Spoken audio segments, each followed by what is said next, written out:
Pangga, no joke. No joke, no joke. As in talaga. O, kahit makasampung hila ka. 1, 2, 3, 4, and 5. Be. 1, 2, 3, 4, 5. Bale, 5 piraso ng boxer brief ang marireceive mo once na mag-checkout ka. And aside of that, napaka-quality. Sobrang quality, guys. Na-amaze talaga ako. Dahil lagi kong sinasabi, kailangan pagbibili kayo sa mga apparel. Ito yung pinaka-appearance niya, mga babes ko. Ayan, din naman oh. Dobleng-doble, tripling-triple ang tahi. Dito sa mismong bewang niya, triple ang tahi.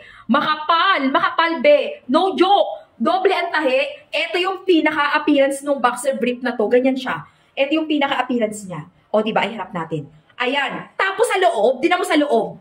Yung pinakalagayan ng mga bird nila. O, tingnan mo. Be, tingnan mo. Tingnan mo. Hey, ang kapal. Oh, diba ang kapal?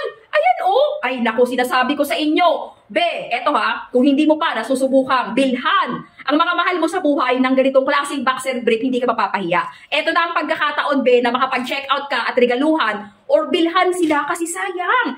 Sobrang discounted yan. 1, 2, 3, 4, 5. Mamimili ka na lang ng design. Basta in 1 pack, 5 piraso na yan. Tapos sobrang mura pa. Bilisan nyo habang naka-discount sale pa. Ito po ang usapan natin dito. Ito ang usapan natin dito ha. Pag hindi po doble or triple ang tahi na dumating sa inyo or pag hindi maganda ang quality, i-PM mo lang ako, be. Ayan, ha? Highly recommended yan kasi sobrang sulit. Pinipilit ko kayo na bumili nito dahil high quality po talaga siya. Napakaganda po talaga ng texture, ng tela at ng tahi niya. Kahit baka isang daang hila ka dyan, hindi basta-basta mapupunit yan mga pangga. Unless lang kung guguntingin mo. Sobrang sulit talaga ng mga boxer brief natin na to.